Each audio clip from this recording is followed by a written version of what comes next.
Malaysia குறிப்பிட்ட ஒரு சமூகத்திற்கானது அல்ல என்று மாசிசாவின் ரோகரியாப் காச்சோங் தெரிவித்திருப்பது வரலாறு தெரியாதவரின் பிதற்றல் என்று நெகிரி செம்பிலான் அம்னோ மாநில இளைஞர் பகுதி தலைவர் முகமது ஃபத்லி முகமது ஜின் தெரிவித்துள்ளார்.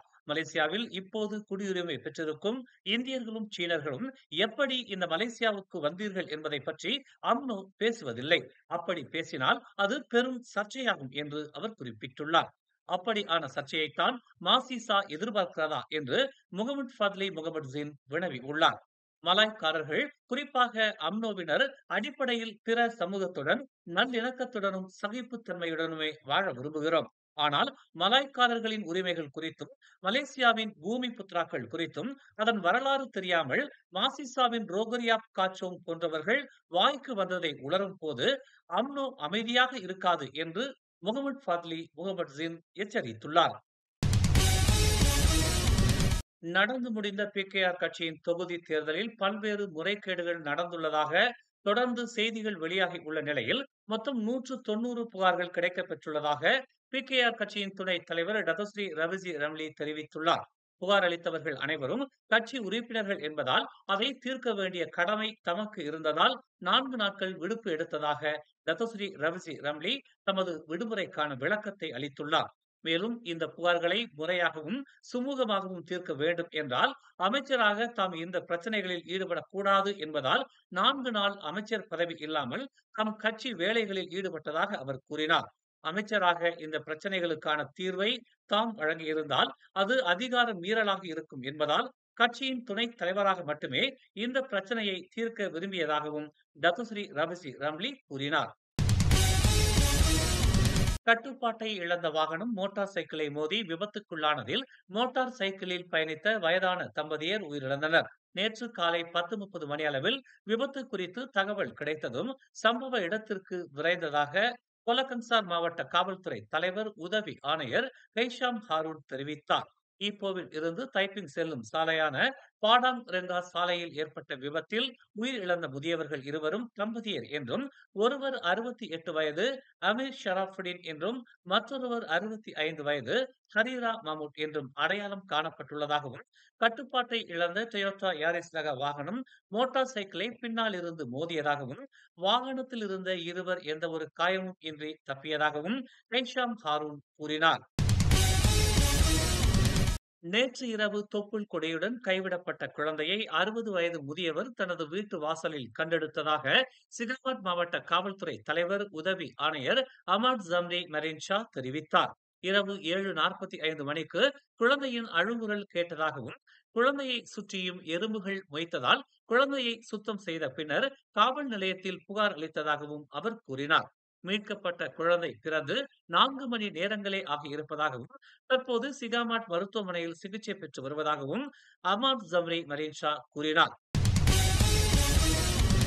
ஜொகூரில் பல்வேறு கொள்ளை சம்பவங்களில் ஈடுபட்டதாக நம்பப்படும் கும்பலைச் சேர்ந்த 3 உள்ளூர் இளைஞர்களை காவல்துறையினர் கைது செய்துள்ளதாக லுவாங் மாவட்ட காவல்துறை தலைவர் உதவி ஆணையர் பஹ்ரீன் முகமது நோ இன்று உறுதிப்படுத்தினார். கடந்த மே 4ஆம் தேதி உள்ளூர் பெண்மணியிடம் இருந்து பணத்தை கொள்ளையிட்ட சம்பவத்திலும் இவர்கள் சம்பந்தப்பட்டிருப்பதாக அவர் கூறினார். கைது செய்யப்பட்டுள்ள மூவரும் 19 முதல் 23 வயதுக்கு உட்பட்ட உள்ளூர் இளைஞர்கள் என்றும் கைது செய்யப்பட்ட மூவரில் இருவர் மீது முந்தைய குற்றச் சம்பவங்களுக்காக தேடப்பட்டு வந்ததாகவும் 3வது நபர் புதிதாக இந்த கும்பலில் சேர்ந்துள்ளதாகவும் முதற்கட்ட விசாரணையில் தெரிய வந்துள்ளது. கைது செய்யப்பட்ட மூவரில் ஒருவர் மெத்தாம்பெத்தமைன் போதைப்பொருள் பயன்படுத்தி இருப்பது உறுதி செய்யப்பட்டுள்ளதாக பஹ்ரீன் முகமது நோ கூறினார். முன்னாள் பிரதமர் டத்தோஸ்ரீ நஜீப் துன் ரசாக் தற்போது எதிர்நோக்கி இருக்கும் ஊழல் பண மோசடி வழக்குகளுடன் மேலும் 3 புதிய குற்றச்சாட்டுகளையும் நீதிமன்றம் விசாரிக்குமா இல்லையா என்பது குறித்து 1 மாத காலம் ஆலோசனை நடத்தப்படும் என்று சட்டத்துறை தலைமை அலுவலகம் தெரிவித்துள்ளது. எஸ்ஆர்சி இன்டர்நேஷனல் சென்றியான் பெர்காட் நிறுவனத்துடன் தொடர்புடைய 27 மில்லியன் தொடர்புடைய வழக்கில் சட்டத்துறை அலுவலகம் விரைந்து தீர்வை காண வேண்டும் என்று முன்னாள் பிரதமர் டத்தோஸ்ரீ நஜீப் துன் ரசாக்கின் தலைமை வழக்கறிஞர் தான்ஸ்ரீ முகமது ஷஃபி அப்துல்லா வலியுறுத்தினார். இந்த புதிய 3 வழக்குகள் தொடர்பாக கடந்த ஜூலை 2023 விளக்க மனு அளிக்கப்பட்டதாகவும், சட்டத்துறை அலுவலகம் சம்பந்தப்பட்ட மனுவை மீளாய்வு செய்ய வேண்டும் என்றும், சட்டத்துறை அலுவலகம் மீளாய்வு செய்யும் வரையில் முன்னாள் பிரதமர் டதஸ்ரீ நஜீப் துன் ரசாக் வீட்டுக் காவலை நடைமுறைப்படுத்தும்படியும் தான் ஸ்ரீ முகமது ஷஃபி அப்துல்லா வலியுறுத்தினார்.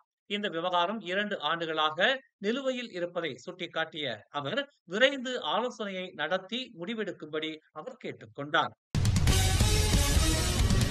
மலேசியாவில் இயங்கி வரும் கால்பந்து அணிகள் அதன் மோசமான நிர்வாகத்தால் நிதி நெருக்கடிகளை எதிர்நோக்குவதாக இளைஞர் விளையாட்டுத்துறை அமைச்சர் ஹன்னா இயோ தெரிவித்துள்ளார். மலேசியாவில் அதிகமான கால்பந்து ரசிகர்களை கொண்டிருந்தாலும் கால்பந்து அணிகளை நடத்தும் நிர்வாகத்தின் மெத்தனத்தால் சம்பந்தப்பட்ட கால்பந்து அணியில் விளையாட்டாளர்கள் பாதிக்கப்படுவதாக ஹன்னா இயோ வருத்தம் தெரிவித்தார். நிர்வாக திறன் இல்லாத மேலாளர்களால் முதலீடுகளை ஈர்க்க முடியாமல் விளையாட்டு வீரர்களின் ஊதியமும் அவர்களின் வாழ்வாதாரமும் பாதிக்கப்படுவதாக ஹன்னா இயா குற்றம் சாட்டினார். உள்நாட்டு கால்பந்து அணிகளில் இத்தகைய மோசமான நிர்வாகத்தால் பல விளையாட்டாளர்கள் விளையாட்டுத் துறையில் இருந்து வெளியேறுவதாகவும், அதனால் தேசிய கால்பந்து அணி திறமையான கால்பந்து வீரர்களை அடையாளம் காணுவதில் சிக்கலை எதிர்நோக்குவதாகவும் ஹன்னா இயோ குறிப்பிட்டுள்ளார். PKR கட்சியில் நடப்பு உதவித் தலைவரும் அன்வாரின் மகளுமான நூருல் இஸ்ஸா அன்வார் PKR கட்சியின் துணைத் தலைவர் பதவிக்கு போட்டியிட வேண்டும் என்று கட்சியின் தொகுதி தலைவர்கள் வலியுறுத்தி வரும் நிலையில், அது குறித்து விரைவில் நல்ல செய்தி சொல்வதாக நூருல் இஸ்ஸா அன்வார் இன்று தெரிவித்தார். கட்சியின் தொகுதி தலைவர்களின் ஆதரவுக்கும் அன்புக்கும் என்றென்றும் தாம் கடமைப்பட்டிருப்பதாகவும், கட்சியின் துணைத் தலைவர் பதவிக்கு போட்டியிடுவது குறித்து ஆலோசிப்பதாகவும் அவர் தெரிவித்துள்ளார். தேர்தலில் போட்டியிடுவது முக்கியம் அல்ல என்றாலும், கட்சியின் ஒருங்கிணைப்பில் எந்த ஒரு பிளவும் ஏற்படாமல் முடிவுகளை தாம் எடுக்கவிருப்பதாகவும் நூருல் இஸ்ஸா அன்வார் கூறினார். நாளை தொடங்கி வெள்ளிக்கிழமை வரையில் PKR கட்சியின் மேலவை பொறுப்புகளுக்கான வேட்புமனு தாக்கல் நடைபெறும் நிலையில், நூருல் இஸ்ஸா அன்வார் துணைத் தலைவர் பதவிக்கு போட்டியிடலாம் என்று எதிர்பார்க்கப்படுகிறது. PKR கட்சியின் நடப்பு துணைத் தலைவரான டதஸ்ரீ ரவிசி ரம்லி தனது பதவியை தற்காத்துக் கொள்வாரா? PKRின் முன்னாள் பொதுச் செயலாளர் டதஸ்ரீ சைஃபுடின் நசுத்தியோன் இஸ்மாயில் துணைத் தலைவருக்கு போட்டியிடுவாரா என பரவலாக எதிர்பார்க்கப்பட்டிருக்கும் நிலையில், தற்போது 3வது நபராக நூருல் இஸ்ஸா அன்வாரும் துணைத் தலைவர் பதவிக்கு போட்டியில் இணைவார் என்று அரசியல் வட்டாரங்கள் கணித்து வருகின்றன. PKR கட்சியின் துணைத் தலைவர் பதவிக்கு கடுமையான போட்டி நிலவும் என எதிர்பார்க்கப்பட்ட நிலையில், நிச்சயம் கடுமையான போட்டியாக அது இருக்கும் என்று PKR கட்சியின் நடப்பு துணைத் தலைவரும் பொருளாதாரத்துறை அமைச்சருமான டதஸ்ரீ ரவிசி ரம்லி தெரிவித்துள்ளார். அமைச்சரவையில் இருக்கும் தாமும் டதஸ்ரீ சைஃபுடின் நசுத்தியோன் இஸ்மாயிலும் கட்சியின் உயர் தலைமை பொறுப்புகளை வகித்தாக வேண்டும் என்பதை இருவருமே உணர்ந்துள்ளதாக அவர் கூறினார். ஆனால் போட்டியா இல்லையா என்பது நாளை முதல் நடைபெறவிருக்கும் வேட்புமனு தாக்கலில்தான் தெரியும் என்று டதஸ்ரீ ரவிசி ரம்லி கூறினார். இதுவரை 4 முறை இதுகுறித்து அன்வாரிடமும் சைஃபுடினிடமும் பேசியதாகவும், உண்மையில் கட்சியின் கட்டமைப்பில் தாம் அதிகம் கவனம் செலுத்த விரும்புவதாகவும், அமைச்சரவை பொறுப்புகளில் நாட்டம் இல்லை என்றும் தெரிவித்த டதஸ்ரீ ரவிசி ரம்லி, அமைச்சரவை பொறுப்புகளை விடவும் கட்சியின் பொறுப்புகள் மட்டும் தமக்கு போதும் என்ற மனநிலையில் தாம் இருப்பதாகவும் கூறினார். போட்டி இருந்தாலும் இல்லாவிட்டாலும் அது கட்சியின் நலனையும் கட்சியின் எதிர்பார்ப்புகளையும் உள்ளடக்கியதாகவே இருக்கும் என்று டதஸ்ரீ ரவிசி ரம்லி விளக்கமளித்தார். மேலும் செய்திகளை தெரிந்து கொள்ள தமிழ் மலர் நாளிதழை பாருங்கள். எங்களோடு இணைந்திருக்க மலர் டிவியை பதிவு செய்து கொள்ளுங்கள். உறவுகள் மகிழ்ந்திட விருப்பம் மற்றும் பகிர்வு சேவையை சொடுக்கிடுங்கள்.